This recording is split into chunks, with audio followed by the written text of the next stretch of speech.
안녕하세요. 고전의 바다에서 꿈을 낚는 아이들 제12강 수신으로 행복한 삶 이루기 수기 공여장입니다. 여기 가시나무와 느티나무가 있습니다. 가시나무의 특징은 어떠한 가시나무라 하더라도 손가락보다 굵지가 않아요. 거의 대부분 보면 굉장히 가늘어요. 가는데 거기에 가시가 나 있죠. 가시에 찔리면 아프기 때문에 새들도 이 가시나무에는 잘 가려고 하지를 않습니다. 그러다 보니 과거에 이 가시나무는 이 그 어떤 울타리, 집 담장을 만드는데 쓰이기도 했어요. 하지만 거의 대부분 가시나무는 어떤 용도로 쓰였냐면은 이런 불쏘시개 용도로 쓰였습니다. 그리고 가시나무는 가까이 가면 아프기 때문에 사람들이 피하는 그러한 나무죠. 거기에 비해서 느티나무는 마을을 보호해주는 보호수의 역할을 많이 했습니다. 그리고 이 느티나무는 여름이면은 넓은 그늘을 만들어주기 때문에 더운 여름날 일하던 사람들이 느티나무 밑에 모여서 잠깐 쉬기도 하고요. 그리고 이 느티나무 밑에서 정말 이 여름을 보내기도 했습니다. 그뿐만 아니죠. 느티나무는 마을을 보호해주는 보호수의 역할을 하기 때문에 오래도록 성장을 할 수가 있었습니다. 뭐 100년, 200년 된 그러한 느티나무들도 오늘날에도 있죠. 그러다 보니 이 느티나무의 줄기는 굉장히 굵어요. 그래서 집을 짓는 데 쓰이기도 하고요. 그리고 이 겨울에는 땔감이 되기도 했습니다. 뿐만 아니라 집안에 우리가 필요한 일상용품, 가구들을 만드는 데도 느티나무는 쓰였습니다. 자, 그래서 이 느티나무는 살아있는 동안에도 그 다음에 죽은 다음에도 굉장히 쓸모있게 쓰이는 그러한 나무 중에 하나였습니다. 사람도 가시나무와 같은 사람이 있고 느티나무와 같은 사람이 있어요.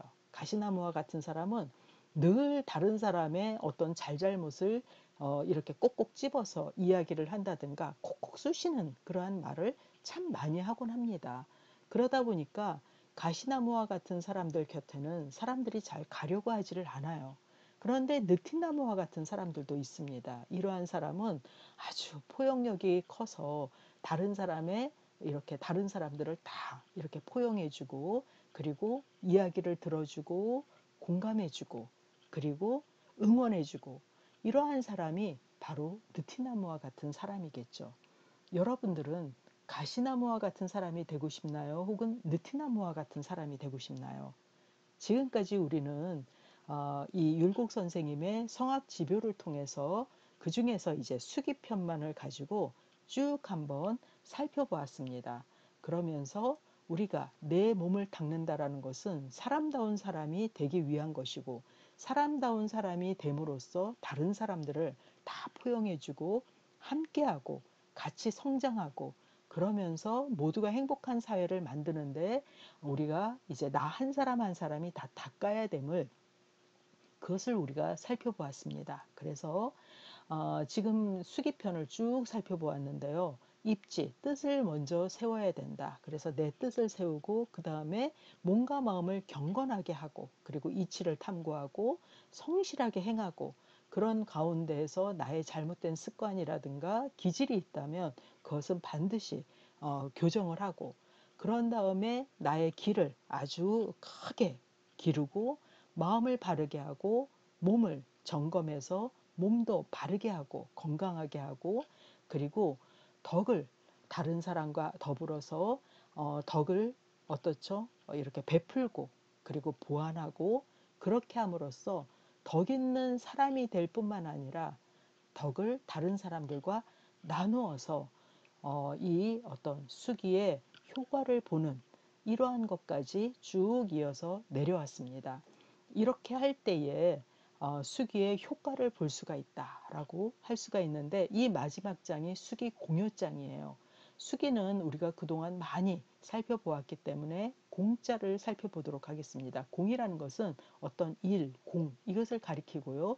효는 본받다, 들이다, 수여하다라는 뜻을 가지고 있습니다. 그래서 수기 공효는 수양의 효과, 수기의 효과, 수신의 효과 이것을 말하는 건데 그렇다면 수양의 효과가 무엇일까 살펴보도록 하겠습니다. 먼저 율곡 선생님이 이 수기공효장에서 이제 이 한 말을 먼저 살펴보도록 하겠습니다.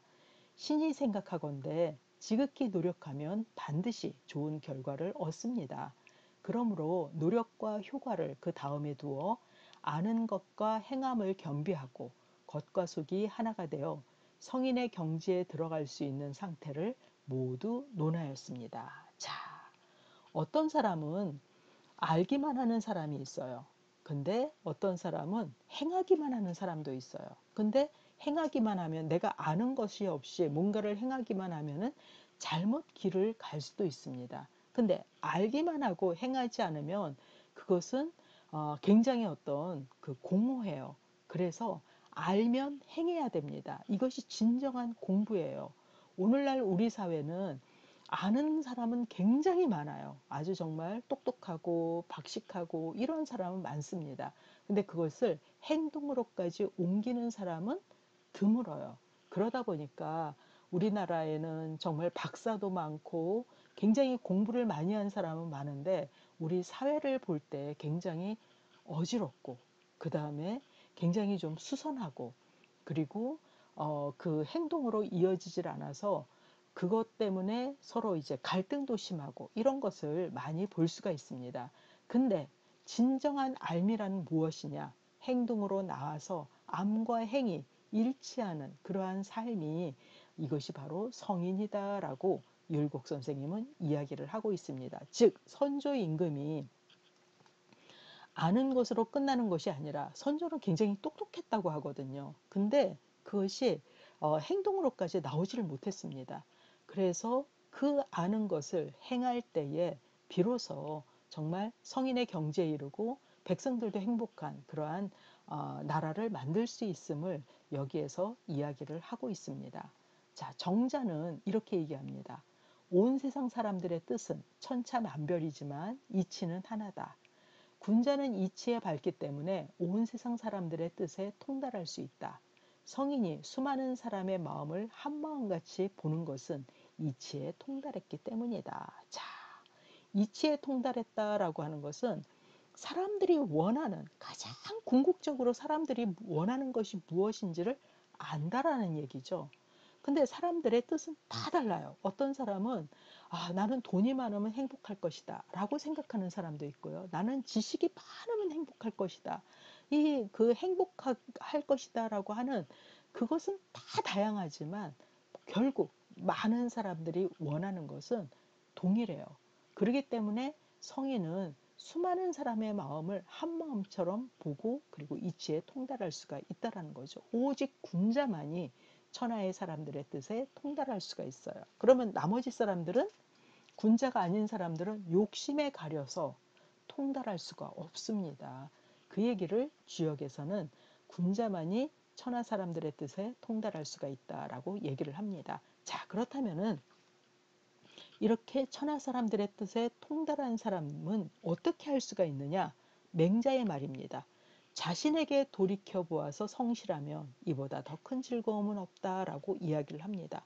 그러니까 왜 우리가 지금 이 지구상에 사는 사람이 80억이 넘습니다. 근데 나 한 사람을 돌이켜 보아서 그 어떤 성실하면 이보다 더 큰 즐거움이 없다라고 하는 것은 뭐냐면은, 사람들은 다 뜻도 다르고 다 달라요. 자기가 목표라는 것도 다 다르지만 궁극에 가서는 모두에게 동일하다는 거죠. 왜?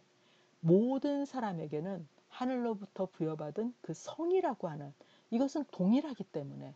그래서 얼굴도 다르고 사람들의 어떤 좋아하는 것도 다르고 다 다르지만 그 성만큼은 동일하게 똑같아요.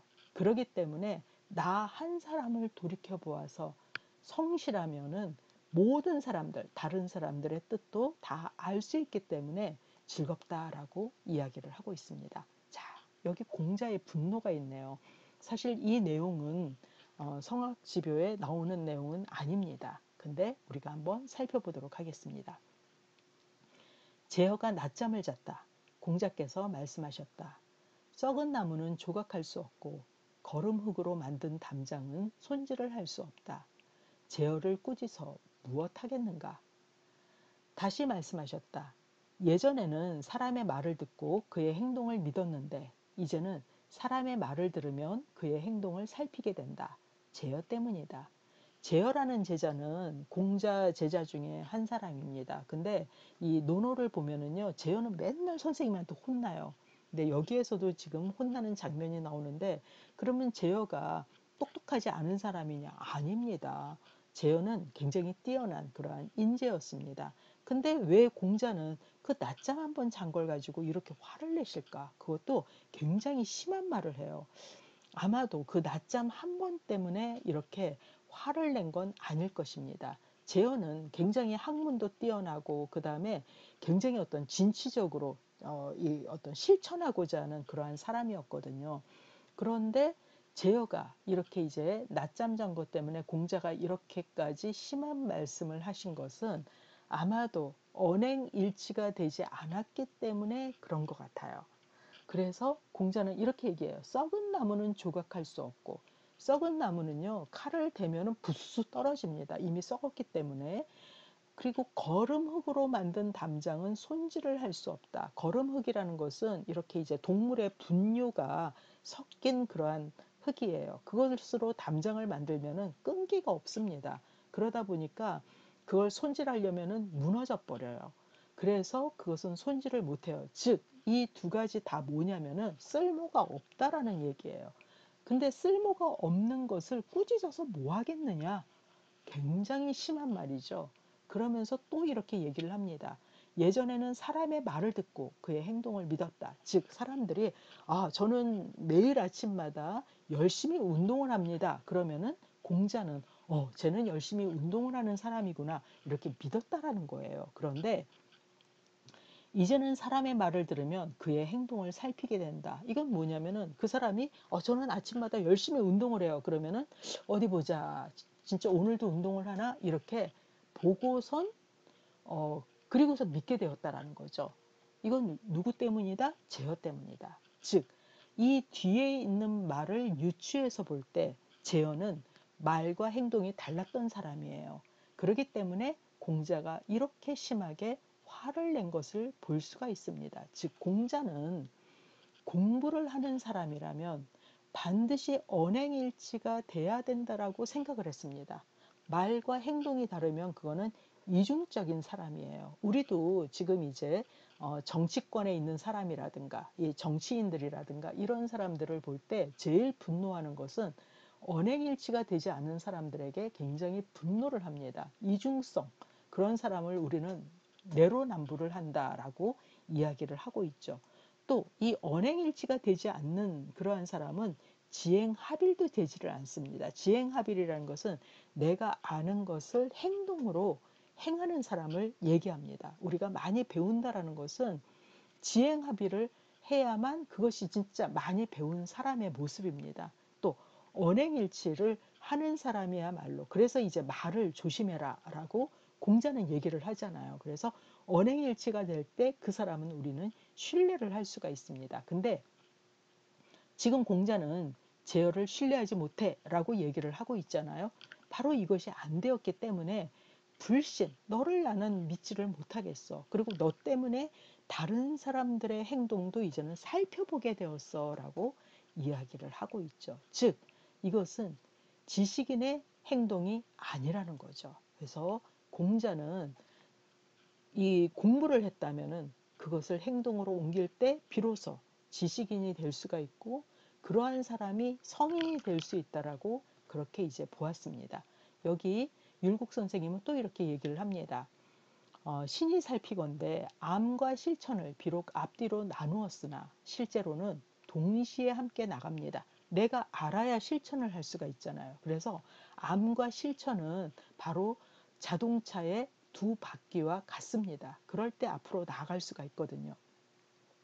그러므로 혹은 알무로부터 실천에 도달하고 혹은 실천으로부터 알에 도달하는 것입니다. 자, 바로 이렇게 실천과 암, 이 두 바퀴로 나아갈 수 있는 것은 바로 일이관제. 이것은 공자가 한 말입니다. 공자는 나의 돈은 일이간지 하나로서 꿰뚫었다라고 이야기를 해요.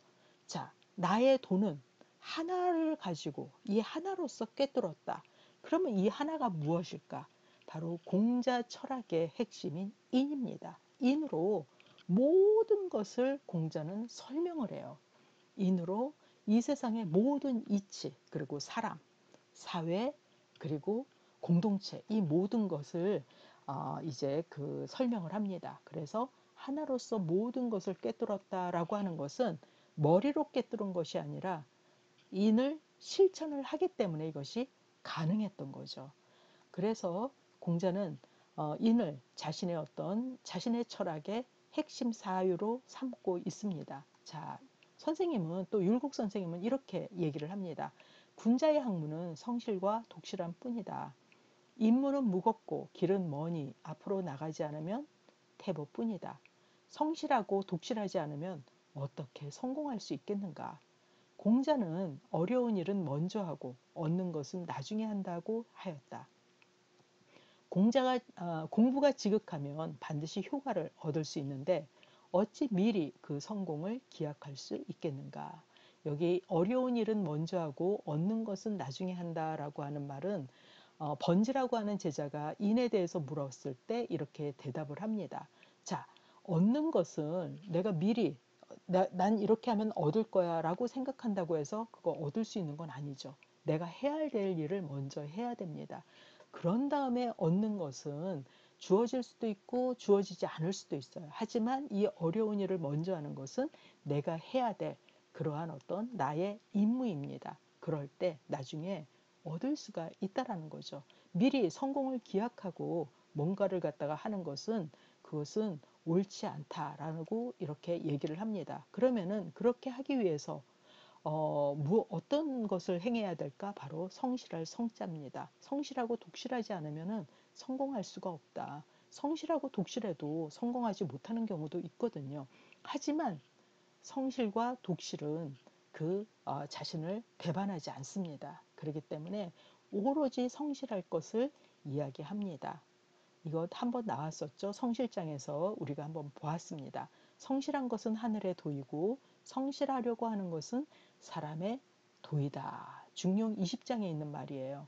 그러면서 정성스러운 것은 힘쓰지 않아도 알맞게 되고 생각하지 않아도 터득하게 되어 저절로 도에 적중하니 성인이다 라고 했는데 이렇게 성실할 때에 자신의 본성을 다할 수가 있다라고 중용에서는 계속 이어서 얘기를 하고 있습니다. 지극히 성실한 사람이라야 자신의 본성을 다할 수 있다. 본성이 뭐라고 그랬죠? 인의 예지 사덕이라고 그랬죠. 이것을 정말 수신이 여기 성실한 사람이라고 하는 것은 욕심으로 성실한 걸 얘기하는 게 아닙니다. 정말 이 그 어떤 수신이 된 뒤에 수신을 하면서 수신으로 성실하게 자신을 행하는 사람일 때에 자신의 본성, 인의 예지를 다할 수가 있고 자기의 본성을 다할 수 있으면 다른 사람의 본성도 다할 수가 있어요. 다른 사람도 본성을 다할 수 있도록 어떻죠? 그렇게 도움을 줄 수가 있습니다. 그러다 보면은 내 옆에 있는 사람들이 다 자신의 본성을 다해요. 그러면은 사물의 본성을 다할 수가 있습니다. 사물의 본성이라는 것은 어떻죠? 정말 내가 사과나무를 가꾸는 사람이라고 한다면 그 사과가 정말 잘 열릴 수 있도록 온 정성을 다할 것입니다. 그리고 그 사과는 사람들에게 이제 가서 정말 그 사람들의 어떤 건강을 위해서 그 사람들의 맑은 그런 어떤 건강의 맑음을 위해서 그 사과는 역할을 할 거예요. 그래서 사물의 본성을 다할 수 있고 아니면은 내가 컴퓨터를 만드는 사람이다. 그 컴퓨터를 정말 어떤 문제 없이 잘 만들어서 그걸 쓰는 사람들이 아무런 문제 없이 자유롭게 쓸 수 있도록 할 거예요. 그래서 사물의 본성을 다할 수 있고 사물의 본성을 다할 수 있으면 하늘과 땅의 생육을 도울 수 있다. 하늘은 하늘의 역할을 하고 땅은 땅의 역할을 할 수 있도록 할 것입니다. 근데 오늘날은 어떤가요? 하늘도 땅도 제 역할을 못해요. 왜? 너무나 많이 오염이 됐기 때문에. 너무나 많이 어떻죠? 땅도 정말 오염이 되고 그리고 하늘도 오염이 되고 그러다 보니까 하늘과 땅이 제 역할을 못하고 거기서 나는 음식들도 우리가 걱정을 하면서 먹어야 되고 이러한 상황이죠. 이것은 우리가 자신의 본성을 다하지 못했기 때문에 이런 일이 일어난다라는 거예요. 근데 사물의 본성을 다할 수 있으면 하늘과 땅이 땅의 생육을 도울 수가 있고 하늘과 땅의 조화와 생육을 도울 수 있으면 천지와 더불어 하나가 된다. 내가 곧 천지가 된다라는 얘기입니다. 맹자가 호연지기를 얘기하면서 하늘의 큰 기운을 말을 합니다. 즉 내가 나로 끝나는 것이 아니라 수신을 함으로써 그래서 본성을 다하게 되면은 나는 곧 내 주변도 다 본성을 다하게끔 하고 모든 사물과 그 다음에 하늘과 땅이 제 역할을 하도록 하게 되면은 나는 천지와 더불어 하나가 된다. 이게 바로 성실이다라고 이야기를 하고 있습니다. 즉 성실의 바탕은 수신이에요. 그래서 수신을 하게 되면은 어짐과 의로움, 예절 바름, 지혜로움, 인의 예지 이것이 마음에 뿌리를 두고 모습으로 드러나게 되면 깨끗하게 얼굴에 나타나고 등에 가득하며 온몸에 표현이 된다. 그래서 몸은 말을 하지 않아도 저절로 깨달아 어짐, 의로움, 예절, 바름, 지혜로움을 자기도 모르게 실천하게 된다. 인의 예지를 실천함으로써 인을 실천하게 되면은 어떻죠? 측은지심, 의를 실천함으로써 수호지심, 예를 실천함으로써 사양지심, 지를 실천함으로써 시비지심이 저절로 실천이 된다라는 거예요. 그렇게 될 때 우리가 사는 세상은 나뿐 아니라 모두가 행복한 그리고 모두가 사람다움을 발현하는 그러한 세상이 될 수가 있다라는 거죠. 이것이 바로 수신의 효과입니다. 부유함은 집을 윤택하게 하고 그렇죠. 내가 부자라면은 어떻죠? 집을 정말 아름답게 꾸밉니다. 근데 덕은 나의 몸을 윤택하게 합니다. 여기에서 몸은 정신까지 포함한 그러한 몸이에요. 그래서 덕은 나의 정신과 나의 육체를 윤택하게 하니 마음이 넓어지고 몸이 편안하게 됩니다.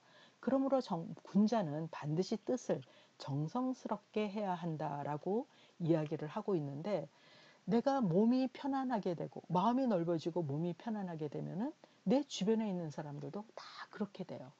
그렇게 함으로써 어떠냐? 우리는 행복한 세상. 우리 모든 사람들이 궁극적인 어떤 목적이 행복이라고 말씀을 드렸잖아요. 행복한 그러한 세상이 될 수가 있겠죠. 자, 군자가 움직이면 대대로 천하의 도가 되며 실천하면 대대로 천하의 법이 되며 말을 하면 대대로 천하의 준칙이 된다. 그가 멀리 있으면 우러러보고 가까이 있으면 싫어하지 않는다. 이렇게 중용에서는 이야기를 하고 있습니다.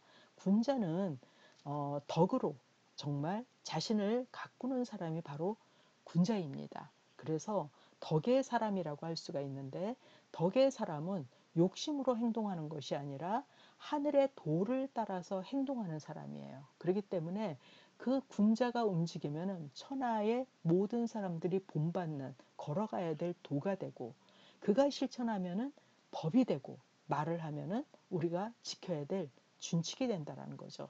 이러한 사람이 가까이 있으면 우리는 어떨까요? 너무나 좋을 것입니다. 멀리 있으면 우리는 다들 그를 우러러볼 거예요. 이것이 바로 수신의 효과다. 우리가 사는 세상에 이러한 인물이 있다면 얼마나 좋을까요? 그러면 여러분들도 정말 행복하게 공부하고 자신의 어떤 꿈을 키우고 그러면서 살지 않을까라는 생각이 듭니다. 자, 이제 우리는 이 수업을 마쳐야 될 텐데요. 숙이라고 하는 것은 뜻을 세우는 것이 가장 먼저라고 했습니다. 그리고 정말 몸과 마음을 경건하게 거두고 바르게 하고 그리고 이치를 탐구하고 성실하게 추구하고 기질을 바꾸고 그리고 자신의 어떤 기운을 키우고 그 다음에 마음을 바르게 하고 몸을 점검해서 늘 건강하게 하고 그리고 덕을 돕고 이렇게 할 때 수기의 효과가 나타나고 그 수기의 효과는 행복으로 나타납니다. 그럴 때 우리는 인을 행할 수가 있고 뜻을 세우고 그리고 예의와 늘 자신을 성찰하고 다른 사람을 존중하고 경건하고 공감하고 집중하고 실천하고 그리고 성실하게 행하고 그리고 알을 지극히 하고 배우고 덕을 기르고 그리고 매일 익히고 만족하고 사랑하고 건강하고 조화로우며 그리고 자신을 통찰하고 공부하는 이러한 존재가 될 수 있을 것입니다. 이것은 한 번에 되는 것이 아니라 늘 이렇게 순환하듯이 자신을 갈고 닦는 그러한 어떤 도구가 돼야 될 거예요. 그럴 때 우리는 늘 행복한 그러한 존재가 될 것이고 나의 주변도 행복하게 하고 나의 공동체, 내가 사는 나라까지 행복하게 하는 여러분이 될 수 있을 것입니다. 자, 이제 마무리를 하도록 하겠습니다. 율곡 선생님은 이 수기 공여장에서 이런 얘기로 마무리를 합니다. 오라, 만 가지 선은 본성에 모두 갖추어져 있으니 바깥에서 찾을 필요가 없습니다. 공을 쌓는 것도 자신에게 달려있기에 남의 힘을 빌릴 필요가 없으며 세상을 구제하고 백성을 사랑하는 것도 자신에게 달려있는 것으로 감히 막을 수 없습니다.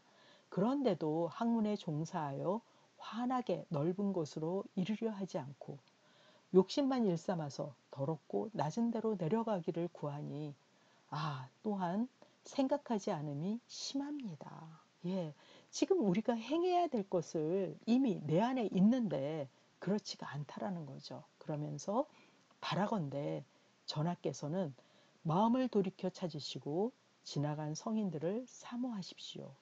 밤낮 없이 노력하면 반드시 고명하고 넓고 두터운 경지에 이를 것입니다. 이러면서 이 수기장을 마무리합니다. 자, 레오나르도 다빈치는 이런 말을 해요. 세상에는 세 종류의 사람이 있다. 보려는 사람, 보여주면 보는 사람, 보여줘도 안 보는 사람. 여러분들은 어떤 사람이 되었으면 좋을까요? 이 수신의 사람은 보려는 사람이 돼야 됩니다. 그럴 때 보다 널리 보고 넓게 보고 앞을 예견해서 보고 그리고 자신의 가야 될 길을 만들어 갈 수가 있겠죠. 뿐만 아니라 다른 사람들에게도 보여주는 그러한 사람이 될 수 있을 것입니다. 자, 우리 지금까지 성악지묘의 그 수기편을 살펴보았습니다. 여러분들이 이 수기라고 하는 것을 어렵게 생각하지 말고 물론 내용들은 쉽지는 않아요. 하지만 먼저 자신을 성찰하는 그러한 자세 그리고 자신의 마음을 돌아보는 그러한 자세 그리고 하루에 한 가지라도 실천하려는 그러한 마음이 있다면 여러분들은 어느 순간 수신이 되어서 많은 사람들에게 덕을 끼치는 여러분들이 되지 않을까 하는 생각이 듭니다. 예, 함께 공부할 수 있어서 너무나 감사했습니다. 이것으로 수업을 마치도록 하겠습니다. 감사합니다.